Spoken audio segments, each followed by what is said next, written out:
Good morning, y'all. I am out on my porch this morning doing my regular routine of coffee in the morning and quiet before the kids get up.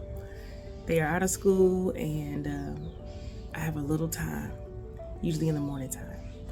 So today's video, hold on one second, let me get my sip.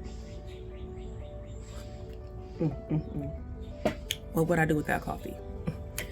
So today's video is about homesteading, of course. And you may think, oh, I want to be a homesteader, but because of my chronic illness, it's impossible. I can't do that. So I'm here to let you know from personal experience that it's possible.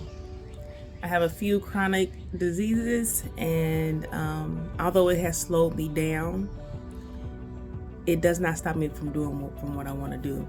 Now that has taken time for me to get to that point, but I do have I'm not a professional, I don't have all the answers, but I do have experience from pain. And that experience has taught me a lot of good things. So I have a sheet here that I'm going to be looking at, just to give you just a few pointers this morning, not too long of a video. So if you want to be a homesteader, especially with chronic illness, you have to plan. Never jump into anything without putting that thought process into it, especially with chronic illness, because now things are different. You have more pain. You have to rely on others. Things are just different now. You have to move differently. You need to think about what you want. Do you want to plant flowers for beauty, or do you want to plant things like for food? And I say that because we're living in a time in this world where you really should be thinking about how to feed yourself. If things go too bad in this world. Me, I want a food forest. I have a lot of food in my yard. Prices are getting high in the grocery stores. Eggs are high. I have chickens, so I have my own eggs. Did that years ago because I said, these eggs are too high. Just think about certain things that you want for yourself that is going to help you to sustain yourself, even though you may have slowed down a little bit. You want to think about a budget. Being a homesteader it sounds good, looks good, but let me tell y'all, it's a lot of work and it's more expensive. It can be more expensive. You wouldn't think so, but it's so many things that go into it. That's why it's good to plan and really get your knowledge about what you're doing first before you just jump into it. Because if you jump into it and then you realize this is just too much, then you're going to quit. You're going to feel like I'm a failure. And there's nothing wrong with failing, because failing also teaches you.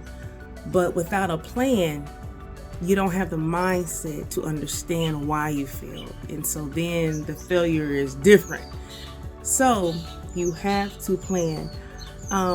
Also, one more thing I want to help you to understand is don't be afraid to ask for help. Sometimes that's hard for people. We're so independent. We're taught to do things on our own, just to keep going. But you have to humble yourself and know that now you have to ask for help. And there's nothing wrong with that. A lot of times with my garden, I have a very big garden, but I do get a lot of help.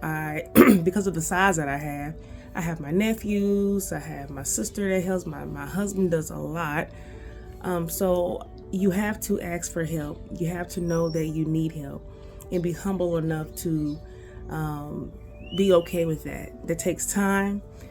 But if you want to get things done, you can't do it by yourself. You have to have help from others. Now, there are smaller projects you can do by yourself, but you shouldn't be afraid to ask a neighbor or someone young, or a family member to, lift something for you or plant something for you, and it gives you an opportunity to get to know people or to have conversation, because that social life also changes once you have chronic, illnesses. It kind of makes you shelter and be by yourself, and you don't want that. You don't want to have moments, or you don't want to have time, just too much time on your own, because it can cause depression.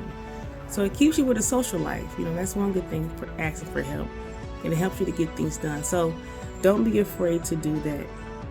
Now this morning I am going to be working in my garden on my tomatoes and planting a few things, but I have my little nephews who are out from school and they're going to be helping. So really that's it for this morning. I want to make this video short, but I do want to give you some, ideas on how to be a homesteader. It's so fulfilling.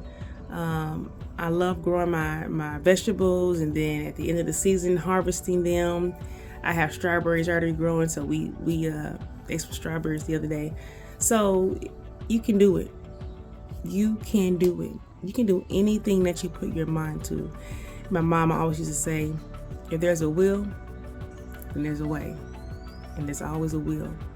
So get yourselves together, pray about it. Know that you can. Start off small. Don't just jump into it. Make your plan. Prepare for failure. And also don't be afraid to ask for help. All right, y'all. You have a good morning. I got to finish my coffee. All right. Bye-bye.